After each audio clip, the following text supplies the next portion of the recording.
कोटि जन्म तू राजा की ना मिटी ने मन की आशा, भिक्षुक होकर दर दर घूम लिया पर मिला नहीं निर्गुण रासा। जैसे पुण्यात्मा ऐसी थी, राज भी त्याग कर परमात्मा की खोज में चल पड़े। कोई कहीं वनों में गए, उनका ये सोच थी कि वनों में साधु संत रहते हैं, पहाड़ों पर गुफाओं में रहते हैं और उन्होंने भगवान पा रखा होगा, वो हमें बता देंगे, हम भी साधना करेंगे। तो उनके पास वो गए, उन्होंने जैसा उनको मार्गदर्शन किया उन्होंने साधनाएं भी की। उनके द्वारा बताई गई साधनाओं भक्ति से क्या बेनिफिट हुआ? राजा बन गया, इंद्र का स्वर्ग का राज्य प्राप्त हो गया। लेकिन समय जब पूरा हो गया उस राज्य का, उसके पुण्य समाप्त हुए तो फिर पृथ्वी पर आ गया, फिर पृथ्वी पर राजा बन गया। राज का समय पूरा होते हुए फिर यहाँ पृथ्वी पर कुत्ते गधे सूअर की योनियां प्राप्त करके यहाँ भटक रहा है। तो क्या बताते हैं, कोटि जन्म तन बरमत हो गए और कुछ नहीं हाथ लगा रे। अब हम अपने जब तक सत्संग नहीं सुनते, अपने ही विचारों से समाज के से सुने हुए उस ज्ञान से हम किस रंग में रंगे हुए थे, कोठी बना दे, बढ़िया कार ले ले और अच्छी प्रॉपर्टी बना दे अपने बच्चों के लिए। अब उसकी मृत्यु होगी, वो कोठी और वो कार उसके के काम आई? कुछ दिन के बाद बच्चे भी दुर्घटना से या कोई रोग से मर गए, कोठी वहीं रहेगी। तो कहने का भाव यो है, परमात्मा कहते हैं कि कोट जन्म तन बरमत हो गए, कुछ नहीं हाथ लगा रे। या मृत्यु होगी, पुण्य पाप के आधार से स्वर्ग और नरक में गया, वहां अपने समय जितना निर्धारित था स्वर्ग का पूरा किया, फिर नरक का निर्धारित समय पूरा किया, फिर 84 लाख योनियों को भोगने के लिए पृथ्वी पर, और पृथ्वी पर आ गया तो फिर कुत्ता बन गया। कुत्ते का समय पूरा होते गधे की योनि में, गधे का पूरा होते फिर सूअर की योनि में। अब यहाँ गरीबदास साहब जी ने बताया है, आगे गए न बावड़े और रहते भी सब जा, बावड़े माने वापस आए, और रहते भी सब जा, और बिन साहिब की बंदगी की तो ठोर ठिकाना ना। अब जैसे यहाँ पुण्य पाप किए, पुण्य के आधार से स्वर्ग गए। अभी आपको बताया स्वर्ग का समय पूरा होता है, होते ही जबर बाई फोर्स, जैसे यहाँ जबरदस्ती मृत्यु आपकी की जाएगी, ऐसे जबरदस्ती वहां से मृत्यु करके आपको नरक के अंदर, नरक का समय पूरा होते फिर कर चलो गधे की योनि में, गधे का समय पूरा होते चल कुत्ते की योनि में, उसका पूरा होते चल सूअर की योनि में। तो पुण्यात्माओं फिर एक टर्न वाइज एक नंबर, एक मनुष्य जीवन फिर से मिलता है प्राणी को 84 लाख योनियों के कष्ट भोग कर। तो उसके अंदर अगर संत नहीं मिले और ये मार्ग नहीं मिला तो फिर वही चलो चलो वो उसको लू में फिर गिर जाओगे। पूरा प्रोसेस है ये 84 लाख योनियों के अंदर घूमने का। सन्यासी उदासी बाला धूम्रपान आकाशा मौनी मुख सूचित आसन लावे हैं, या तब सेती राजा होवे धुंध धार बह जावे हैं। जैसे गीता जी में लिखा ना 4थे अध्याय में कि कुछ तो तपस्या करते हैं, परमात्मा कहते हैं जो हठ योग करके तप करते हैं उस तप से वो नेक्स्ट जन्म में राज्य प्राप्त करते हैं। और कहते तप से राज मत मानम जन्म तीसरे शुक्र सवानम। होय होय, तप से राजा बनता है और राजा के अंदर अभिमान बहुत ज्यादा होता है, और उस अभिमान वश वह इतने जुल्म इतने पाप कर देता है कि अगले जन्म में उसको वो भोगने पड़ते हैं और नरक में जाता है, कुत्ते गधे की योनि पाता है। धूम्रपान आकाश मौनी मुख सूचित आसन लावे हैं, या तब सेती राजा होए फिर धुंध दाहर बह जावे हैं। यो भी बैदा है बैदे से भेद अलहदा, यो भी बैदा बैदा क्यों जाना, हम सतगुरु बैठे न्यू जाना। सन्यासी उदासी बाला रुखड़िया कहलावे हैं, आत्म तत्का मरम न जाना, वो सुन में पवन चढ़ावे हैं। जैसे आपने अभी सुना कि पान अपान प्राणों की अभ्यास करके सुचितासन ला के और सुन में पवन चढ़ाते हैं, गीता जी के अभी आपने चौथे अध्याय के 26वें श्लोक में पढ़ा। उसी के बारे में कहते हैं कि वो ज्ञान उस तत्व ज्ञान में भी लिखा हुआ होगा, लेकिन उसमें निर्णय दिया होगा कि ऐसा करोगे तो ऐसा फल मिलेगा, ऐसा करोगे तो ऐसा फल मिलेगा।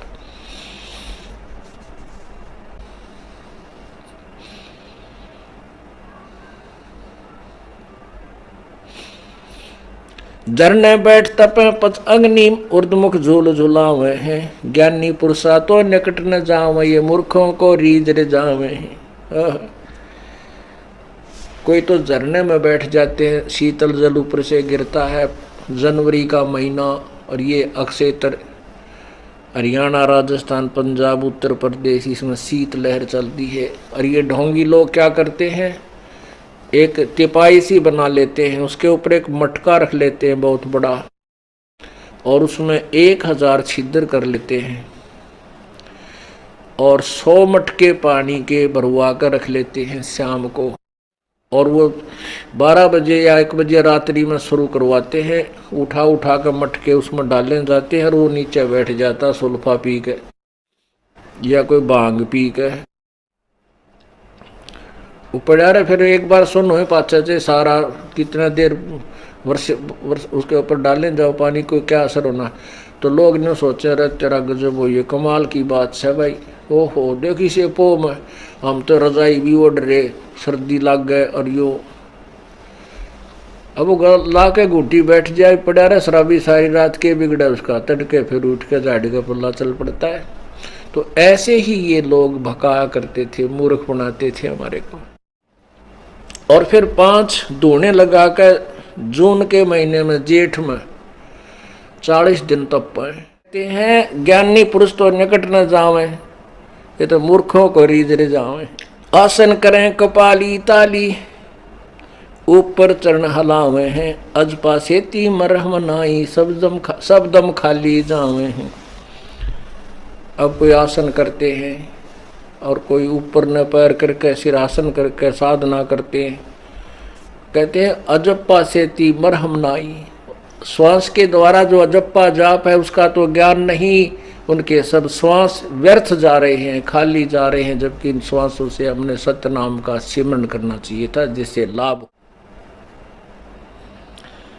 त्रिकाली आसन करें फिर 12 तिलक बनावे हैं, जल के मच्छा मुक्ति ना होवे, जो निस्तिन पर भी नावे हैं। ओह कुछ ऐसे हैं कि वे 3 समय स्नान करते हैं, भक्ति करते हैं जब 3 समय, और फिर 12 तिलक लगाओ माथे गए, ऐसे 12 नो। अब हमने क्या देखा कि जो थोड़ा सा ज्यादा पाखंड जबरदस्त कर रखा, हम उसकी तरफ ज्यादा आकर्षित होते हैं, बड़ा महापुरुष हो गए। परमात्मा कहते हैं 3 बार नाले चाहे 10 बार नाले। अब जिस पर भी लेने तुम जाते हो, जिस स्थान तीर्थ में, दरिया में या कोई जोड़ में स्नान करने जाते हो, उसमें जल के अंदर मगर उसके अंदर मच्छ रहते हैं, मछलियाँ, मेंढक, तो वो तो आपसे पहले ही उसके अंदर थे, वो तो पूर्ण मोक्ष प्राप्त कर सकते हैं। कहते हैं वो भी पार नहीं होते तो तुम्हारी मुक्ति कैसे होगी? एक दिन नहान में, वो भी एक से एक ही स्नान से। जल के मच्छा मुक्ति ना हो, जो निस्तिन पर भी नहावे हैं। निस माने रात दिन, दिन रात उसी पर भी हम नहावे हैं, उसी तालाब में, उसी तीर्थ में, उसी दरिया में रहते हैं जिसमें तुम केवल एक दिन स्नान करने से मोक्ष मानते हो, अर्थात ये तुम्हारी साधना व्यर्थ। एक मास महात्म नाम है, गया पिंड भर, गया प्रयागों पिंड भरवावे हैं। रचना राम रट्याना कोई, अगली पिछली सब ही खोई। ओए परमात्मा क्या कितना निर्णय दे रहे हैं। कि कोई कार्तिक मास में एक दिन पूर्णमासी को गंगा घाट पर नहाकर मोक्ष मानते, और कोई गया या प्रयागों में पिंड भरवाने से अपने और पितरों की गति मानते। कहते रसना राम रटा ना कोई, अगली पिछली सारी खोई। भविष्य की साधना बनी नहीं, पिछले जन्म के जो पुण्य थे वो मनुष्य जीवन में बर्बाद कर दिए, अगली पिछली सारी। पांडे पाठ पढ़े बहु भांति, ये हैं जम किंकर के नाती। सूतक पातक जीवन जावे, ये 7 जन्म सुख करके पावे। पांडे पाठ पढ़े बहु भांति, बड़ी लैला लाला के पाठ पढ़ते हैं जो राम कोई अच्छी तरह कोई ऐसे, और कहते हैं ये हैं जम किंकर के नाती। ये तो उस काल के रिश्तेदार हैं जो तुमने गलत साधना पर ला करके आप भी नरक में पड़े और तुम्हें भी नरक ले जा रहे हैं। जो गलत मार्गदर्शक हैं, कोई भी है, चाहे वो काजी है, मुल्ला है, पीर है, गुरु है, ऋषि है, चाहे कोई संत है, उन सभी को बता रहे हैं। और कहते सूतक पातक जीवन जाही, ये 7 जन्म सो करके पाई।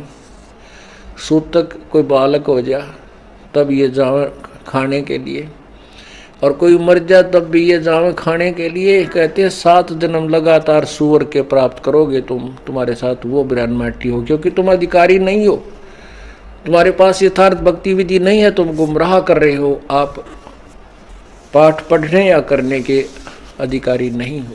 पहर जनेऊ फूले फाले, बामण हो के बहु घर गाले। उजड़ खेड़े जोटा मारा, ताते ब्राह्मण का मुंह काला। रगीव शाम अथर्वण भाखे, लादे बैदर टट्टू हाके। खरकी जोन धरोगे देही, भूल गरे हो सब स्नेही। साना मुर्का प्रहलाद बंधाया, भक्ति हेत पांडे नी पाया। हिरणा को छाती तोड़वाई, ब्राह्मण बाणा क्रम कसाई। अब क्या बताते हैं कि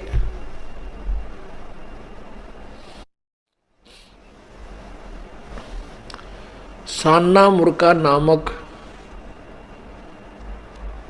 ये शिक्षक थे उसके प्रहलाद के, ये ब्राह्मण थे। और हिरण्यकशिपु भी ब्राह्मण था। हिरण्यकशिपु भी ब्राह्मण था, यानी आप हिस्ट्री देखना कि शुरुआत कहाँ से होती है। ब्रह्मा जी के वंशजों के आगे चल के 2 भाग हो जाते हैं, एक शंकराचार्य के शेष हो जाते हैं और एक इसके बृहस्पति के अनुयायियों को थे वो सारे ब्राह्मण ही, तो देवता कहने लगे। और शंकराचार्य के गुरुओं को ना, वो शुक्राचार्य, शंकराचार्य नहीं शुक्राचार्य के शिष्यों को राक्षस कहने लगे। थे ये सारे ब्राह्मण वही है जो भगवान के लिए प्रयत्न करता है, भक्ति कर रहा है, उसको ब्राह्मण कहते, भक्त कहते हैं। तो यहाँ कहते हैं हिरण्यकशिपु ने ब्रह्मा की साधना की ब्राह्मण बनकर, और फिर ऐसे कर्म कर दिया, अपने बेटे का शत्रु हो गया, भगत को सताने लग गया, भगवान का नामो निशान मिटाने लग गया।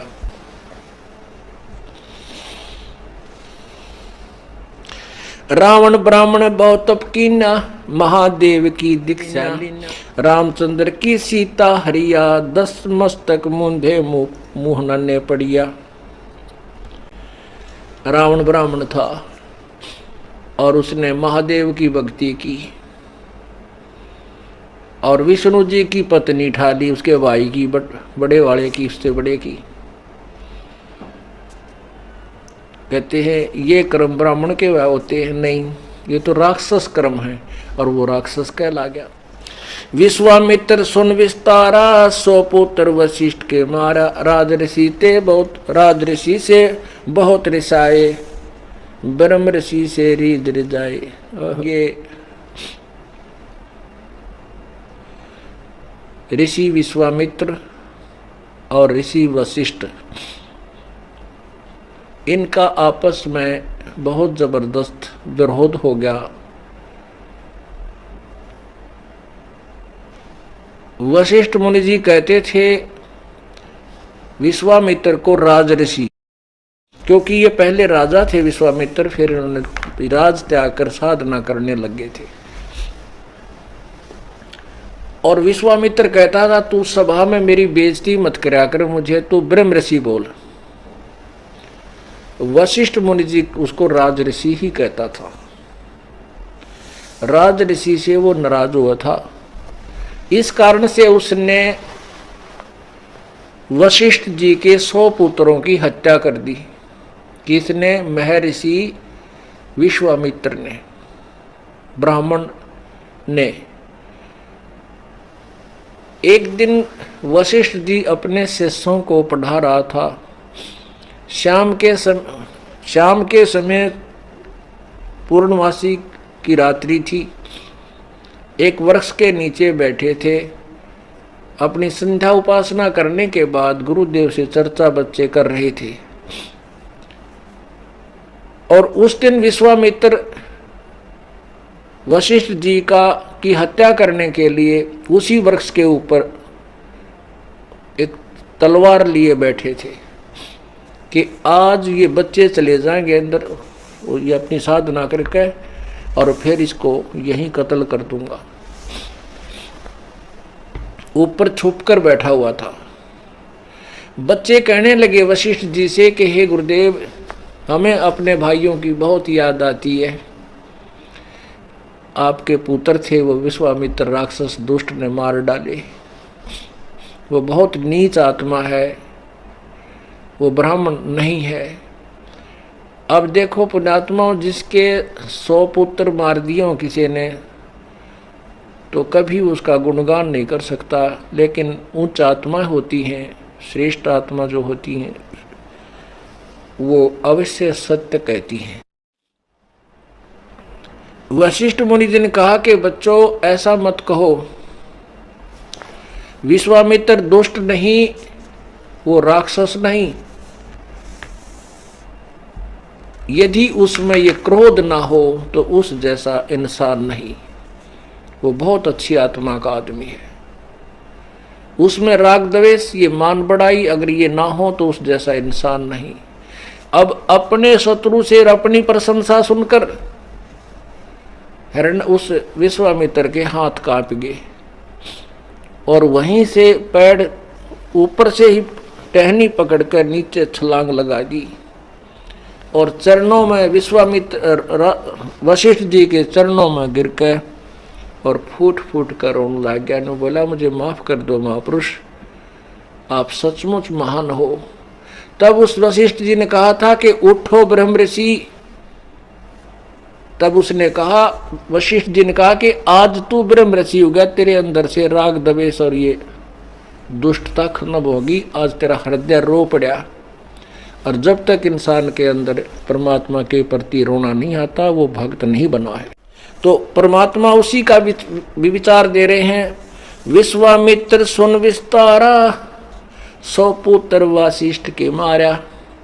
राज ऋषि से बहुत रिसाए, ब्रह्म ऋषि से रीझ रिझाए। ये भी वेदा है।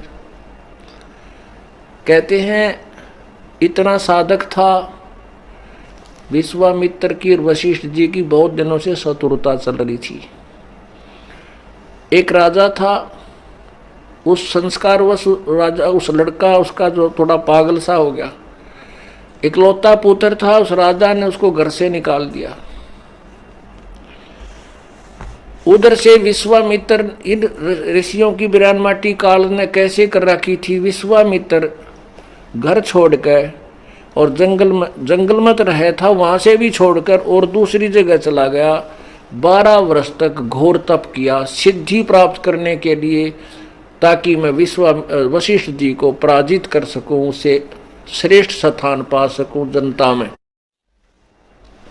उस 12 वर्ष के दौरान एक दुर्भिक्ष गिरा, बहुत बुरा हाल हो गया।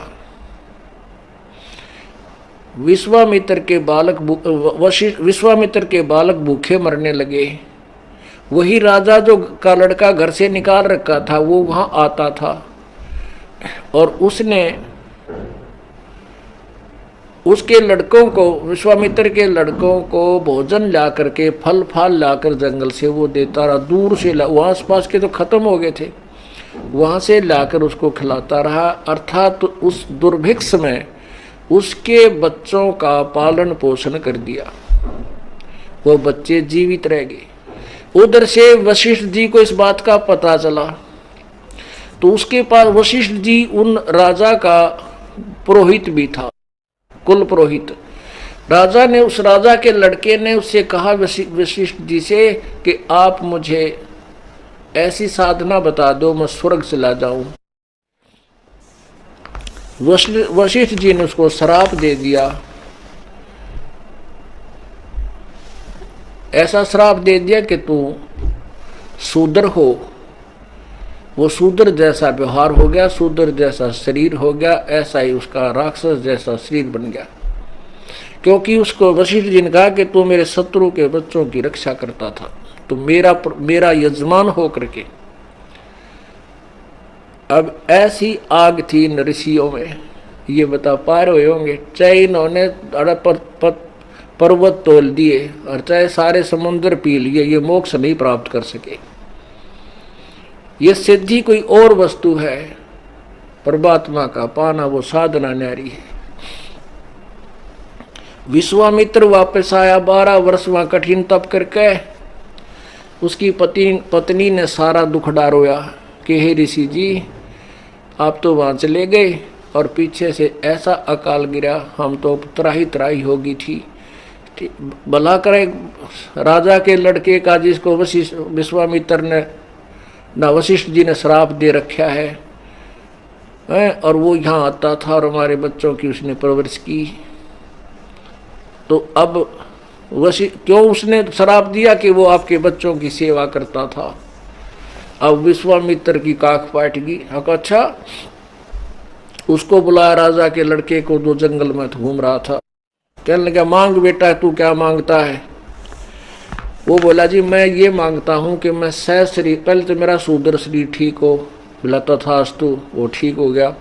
अब मैं सह शरीर स्वर्ग जाना चाहता हूँ।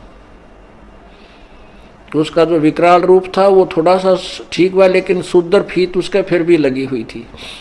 तो उसने कहा, जी मैं सह शरीर स्वर्ग जाना चाहता हूँ। विश्वामित्र बोला, तथास्तु, ले मैं तुझे स्वर्ग भेजता। अपनी सिद्धि से उसको स्वर्ग की तरफ चालता कर दिया। वो आकाश में उड़कर जा रहा है। उधर से कहते हैं देवताओं में त्राही त्राही होगी कि एक शूद्र स्वर्ग में आ रहा है, जो अभी तक मांस ऐसे करता था वैसे करता था। कहते हैं इंद्र ने, स्वर्ग के राजा ने उसको वापस कर दिया कि तू स्वर्ग में नहीं रह सकता, वापस जा। अब विश्वामित्र ने देखा कि वो तो वापस आ रहा है, वापस आ रहा है, तो उसने पूछा भी तू वापस क्यों आ रहा है? कि ऐसे ऐसे इंद्र ने मुझे वापस कर दिया कि तू स्वर्ग में नहीं रह सकता, तू शूद्र है। उसको वो नीचे आया, उसको शूद्र से ठीक किया और फिर कहा कि अब तू चल वापस, और कहा कि इसको वहां नहीं जाता है तो मैं अलग से एक स्वर्ग बनाता हूँ। विश्वामित्र ने अपनी जो 12 साल डड़े ढोकाया था वो काल ने वहां बर्बाद करवा दी, इसकी उजड़वा दिया पल्लाकती। उसने कहता मैं नारा स्वर्ग बनाता हूँ। उधर से इंद्र को चिंता होगी कि तो भाई काम बिगाड़ेगा, एक और छाती पर शत्रु हो जाएगा, दूसरा हमारी लड़ाई रहा करेगी। तो उसने कहा, जी ठीक है, आप अलग स्वर्ग से अलग स्थान मत बनाओ, आने दो यहीं पर। वो वहीं स्वीकार कर लिया। अब क्या बताते हैं, विश्वामित्र सुन विस्तारा, 100 पुत्र वासिष्ठ के मारा। इतना योगी साधक दुनिया तो यू सोचा वैसे ऐसा महापुरुष नहीं, और फिर ऐसे जुल्म कर दिए उस ऊपर न्यारा स्वर्ग बनाने की शक्ति रखने वाले ने। 100 पुत्र बाल हत्या कर दी। बड़े बड़े बालक ने तो कसाई भी ना मार सके, वो भी डर रहेगा एक भाई इस छोटे नाजुक बच्चे ने क्या मारूं। शत्रु भी नहीं मारा करता है। और उस ब्राह्मण बाणे के यानी उस भगत ने, उस ऋषि ने वो 100 बालक काट डाले। और ऐसा साधक इतने अलग से इतनी शक्ति भी प्राप्त कर ली। कहते हैं ये काल का जाल है भाई, ये भी वैदा है, वैदे से भेद अलहदा।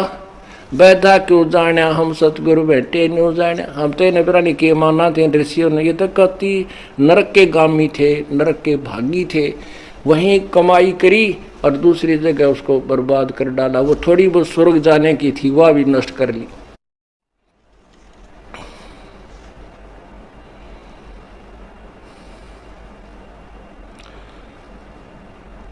परमात्मा कहते हैं, सुर नर मुनि जन 33 करोड़ी, बंदे सभी निरंजन डोरी। ये 33 करोड़ देवता 88,000 ऋषि कहते काल की डोर का बंद रहे, ये मोक्ष नहीं हो सकते। अब क्या बताते, मुसलमान मद्दारी रोला, भूल गए हैं मुर्शिद मौला। अब मुसलमान भाइयों के विषय में परमात्मा कह रहे हैं, यो भी एक मदारी जैसा रोड़ गदौड़ है, ये भी पूर्ण परमात्मा के विषय में परिचित नहीं है। क्योंकि कुरान, पवित्र कुरान शरीफ सूरत फुरकानी 25 आयत नंबर 52 से 59 में स्पष्ट किया है कि जिसको मुसलमान धर्म के प्रवर्तक हजरत मोहम्मद जी अपना खुदा कहते हैं, वो अल्लाह कह रहा है हजरत मोहम्मद को कि उस पूर्ण परमात्मा की तू पूर्ण रूप से बड़ाई बयान कर। उसके विषय में जो काफिर है वो नहीं मानते उसको, कबीर को भगवान जो तुझे जिंदा रूप में मिला था, जो तुझे जिंदा रूप में मिला था, ये काफिर लोग उसको भगवान नहीं मानते कबीर को। तो उसकी महिमा से परिचित हो, उसकी मैं जो कह रहा हूँ मेरे द्वारा दिए गए वचनों पर विश्वास कर, इस कुरान की दलीलों पर विश्वास कर। और वो परमात्मा ये वही है जिसने 6 दिन में सृष्टि रची, 7वें दिन तक पर जा बैठा। उसकी खबर किसी बाखबर से पूछ देखो। इससे सिद्ध है कि कुरान शरीफ में उस परमात्मा के विषय में ज्ञान नहीं है। तो वही परमात्मा यहाँ कह रहे हैं, मुसलमान मद्दारी रोला, भूल गए वो मुर्शिद मौला। अब इसके बारे में शाम को आपको सत्संग में सुनाएंगे। अब परमात्मा हमें ये बताना चाहते थे कि भाई जैसे मैं अपनी साधना कर रहा हूँ, परमात्मा के कोई संतान नहीं थी, कोई उनका पत्नी नहीं थी, ना उनके कोई माता पिता थे। नीरोनीमा नामक एक जुलाहा दंपत्ति उनको उठा ले गए थे। परमात्मा ने सतलोक से आकर स्वयं ही बालक रूप धारण किया था और 2 मरे हुए लड़कों को, बच्चों को जीवित करके अपने साथ रखा था। एक का नाम कमाल था, एक लड़के का और लड़की का नाम कमाली रखा था। यानी एक परिवार भी जोड़कर दिखाया कि मैं सह परिवार रहा। परिवार के लिए मैंने ताना कपड़ा बुनकर उनका रोजी रोटी परवरिश भी की और भक्ति भी की। ऐसे तुम भी परमात्मा पा सकते हो, कहीं उन डले ढोने वालों के, उन पाखंडियों के चक्कर में आकर और जंगल में जा बैठो नहीं। कर्म सन्यासी का अर्थ होता है कर्म छोड़कर केवल हठ योग करने वाला, और कर्म योगी काम करते करते भक्ति करे। काम जैसा किसी ने शादी करवा ली या ना करवा ली, जैसे हमारे यहाँ भक्त रहते हैं सेवा, जिन्होंने अपना घर यहाँ उस घर को छोड़ के इस घर में रह रहे हैं, वो सब काम करते हैं, हर सेवा करते हैं और भगवान की भक्ति भी करते हैं। और गृहस्थी भी अपना काम भी करते हैं और परमात्मा की भक्ति भी करते हैं। ये दोनों ही मोक्ष प्राप्त करेंगे इस सत्य साधना से।